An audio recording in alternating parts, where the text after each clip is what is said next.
Elizabeth Carter had always believed in the sanctity of marriage. Her wedding to Daniel Carter was the culmination of years of shared dreams, prayers, and sacrifices. To everyone in their thriving suburban community of Maplewood, they were the ideal couple, the power pair at church, the supportive partners at community meetings, the kind of people others envied. Beneath the flawless exterior, however, small cracks had begun to form. Daniel's late nights at the office had become routine. His phone, once left casually on the table, was now always face down, password protected. Elizabeth noticed these changes but chose denial over confrontation. She told herself that their struggles were temporary, that every couple endured seasons of difficulty.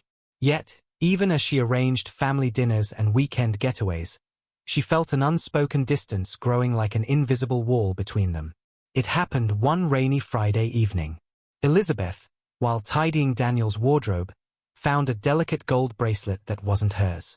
The chain, engraved with initials she didn't recognize, felt like a cold knife in her chest.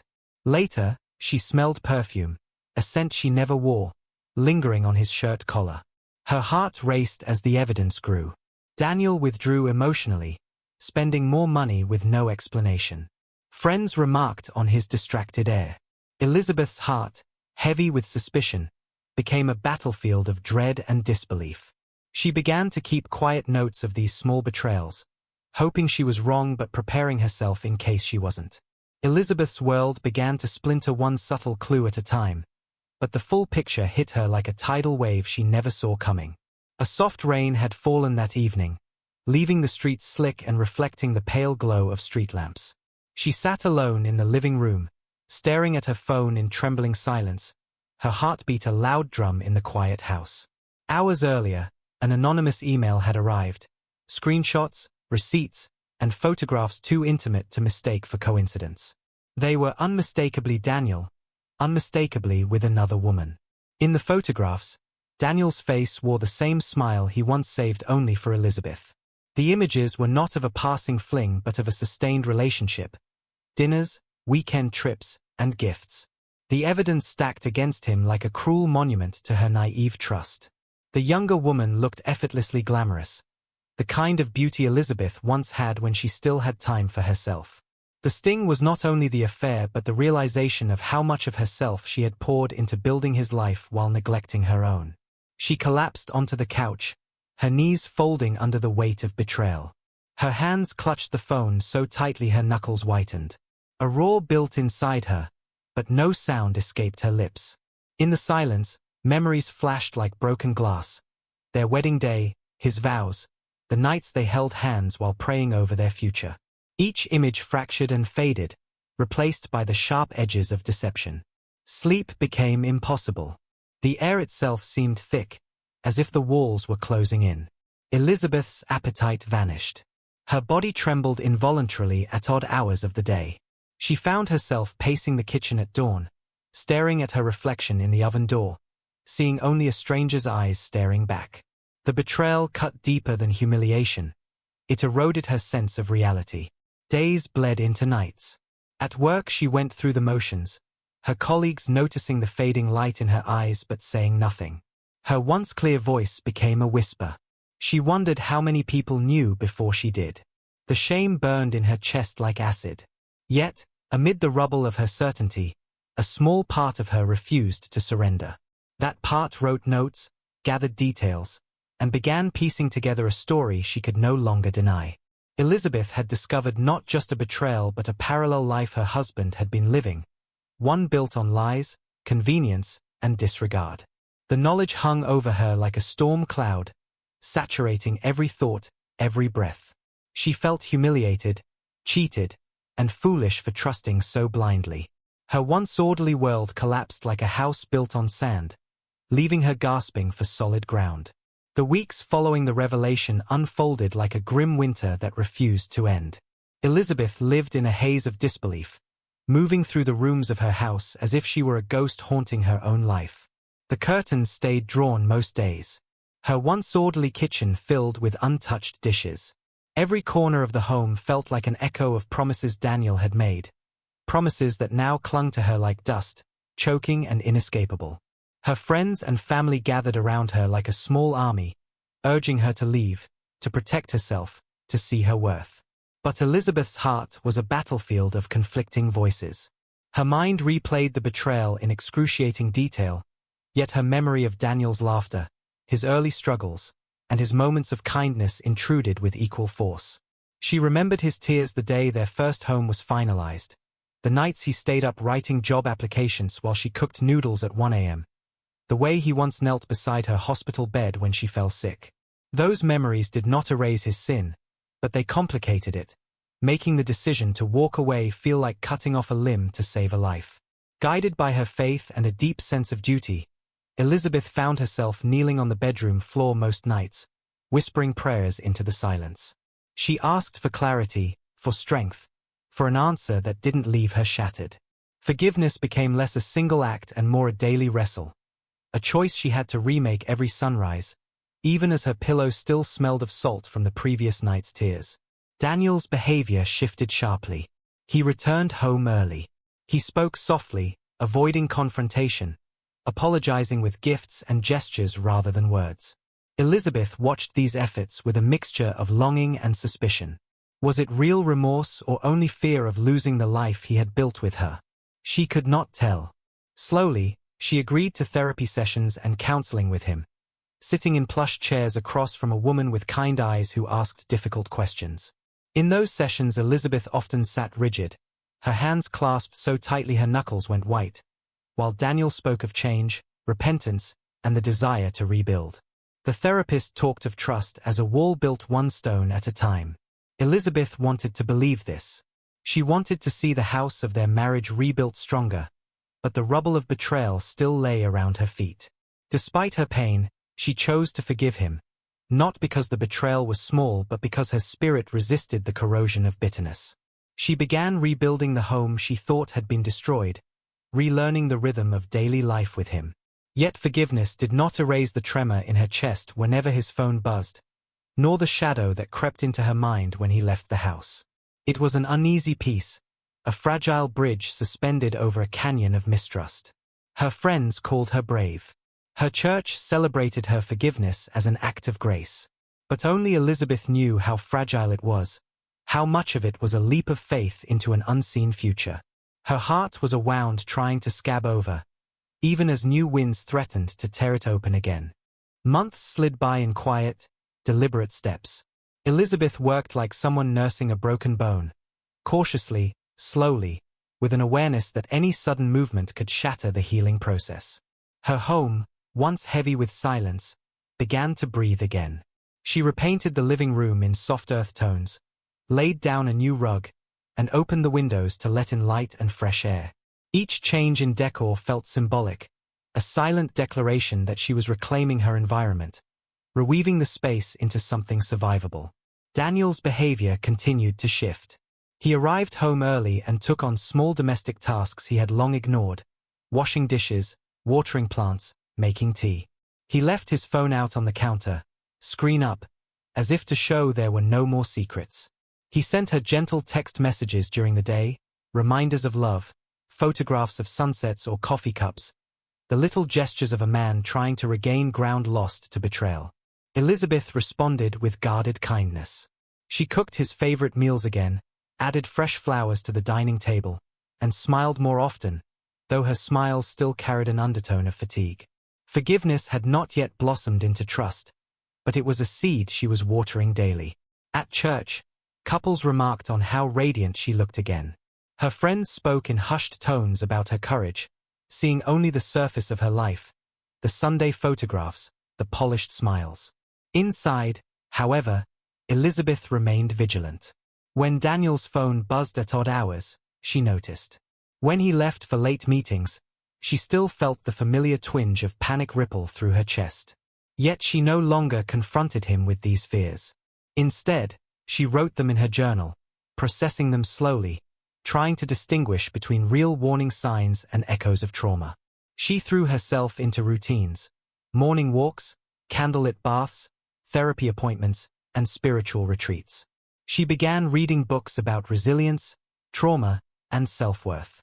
In therapy, she spoke about her fears of becoming bitter, of letting her pain calcify into armor so heavy she would never feel joy again. The therapist helped her build a framework for healing, boundaries, self-care, and communication practices she had never known she needed. Slowly, a new rhythm emerged. Elizabeth began to experience flashes of peace. Moments when she laughed at a movie with Daniel without thinking of the betrayal. Moments when she woke up and reached for his hand without recoiling. They attended couples counseling sessions where Daniel learned to acknowledge her pain without defensiveness. Together they worked on financial planning, meal prepping, and small home projects, as if brick by brick they were laying a new foundation. Yet even in these tender moments, a faint tremor ran beneath the surface. Elizabeth sensed a storm on the horizon she could not yet name. Her heart wanted to believe the worst was over, but her intuition, that deep, quiet voice that had warned her before, whispered caution. The past had taught her that appearances could deceive. Still, Elizabeth pressed on. Rebuilding trust was her act of courage, not naivete. It was her attempt to rise above the ruins, to honor her vows, and to prove to herself that she had not been defeated by another person's betrayal. Each day she moved through her home with deliberate grace, strengthening her spirit for a future she hoped would finally be safe, not knowing that fate was already moving pieces she could not see. Sunday afternoon was a burnished gold, the kind of shimmering heat that makes the air itself seem to vibrate. Elizabeth had been preparing a late lunch, humming absently to the sound of gospel music playing softly from the radio. The scent of rosemary chicken drifted through the kitchen, mingling with the citrus polish she had rubbed onto the dining table earlier. Outside, the neighborhood buzzed with children playing and car engines idling in driveways. Everything felt deceptively normal. Then came the knock. It wasn't the polite, predictable tap of a delivery or a neighbor. It was a firm, deliberate knock that seemed to carry a weight behind it. Elizabeth hesitated, her hands still damp from the sink, a small flicker of unease igniting in her stomach. She wiped her hands on a towel and moved toward the front door. When she opened it, time slowed. On the threshold stood a young woman Elizabeth had never seen in person, but somehow instantly recognized from the photographs buried in her phone and memories. Her presence radiated defiance and exhaustion in equal measure. She was clutching a newborn wrapped in a soft pink blanket, its tiny face pressed into the crook of her arm. The woman's eyes held no apology, no shame. She stood as if she had every right to be there. The child's features were unmistakable. Even in its drowsy infant softness, Elizabeth could see Daniel's eyes, Daniel's mouth, Daniel's genetic signature written across the baby's tiny face. The resemblance hit her like a body blow, knocking the air from her lungs. The world around her blurred. The sounds of the street, distant car horns, a barking dog, became muffled. Her hands went cold. She gripped the doorframe for balance. The future she had painstakingly rebuilt, counseling sessions, new curtains, renewed faith, cracked open like thin glass under a hammer. The young woman shifted her weight, the baby stirring in her arms, and for a moment Elizabeth's mind flashed through every stage of her forgiveness. The nights she had prayed, the therapy sessions, the cautious hope she had planted in soil she thought was now safe. All of it shriveled in an instant. This wasn't just a remnant of the old affair. This was proof of its continuity, its permanence. A living, breathing testament that the betrayal had gone beyond secrecy into a new realm of consequence. Daniel hadn't just strayed. He had created life out of his disloyalty, a child that now stood as a silent witness to the destruction of Elizabeth's hope. She felt her pulse in her ears, her skin prickling with heat, a metallic taste rising in her mouth. She wanted to run, to slam the door, to scream. But she stood frozen, her eyes locked on the baby, her mind tearing through memories of the vows she had taken, the forgiveness she had given, and the future she thought she had reclaimed. For days after the knock at her door, Elizabeth moved as though she were underwater, her senses dulled and distorted by the weight of what she had witnessed. She barely remembered closing the door, barely remembered the sound of her own breath hitching as the image of the young woman and the child burned itself permanently into her mind. The house that once felt like a sanctuary became a cavern of echoes, every corner whispering reminders of the life she thought she had reclaimed. The baby's face haunted her.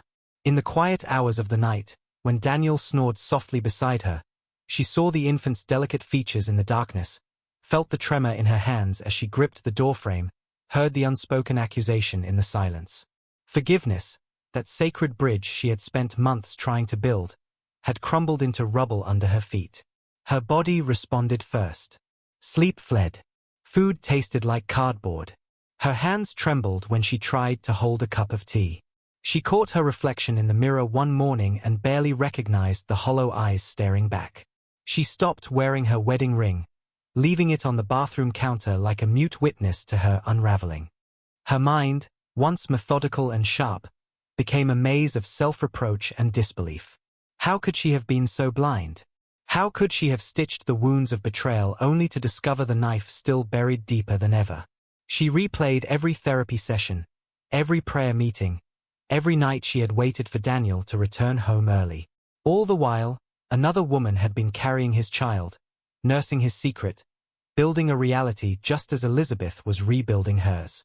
Her faith, though shaken, did not vanish. Instead, it became a thin thread she clung to, not to save the marriage, but to keep from disappearing entirely. In the stillness of early dawn she would sit by the window, whispering prayers not for Daniel but for herself, for the strength to breathe, for the clarity to see her own path out of the labyrinth of betrayal. Outside, the world continued without mercy. Church members greeted her warmly, unaware of the devastation swirling beneath her practiced smile.